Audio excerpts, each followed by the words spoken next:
Hello, my friends. You see, I was telling you about the baby birds and the mommy bird that made nest on top of my window. So, can you hear the birds?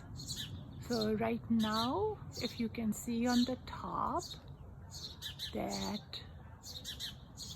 there's a mommy bird sitting on the top, and then there she goes. Do you see in there?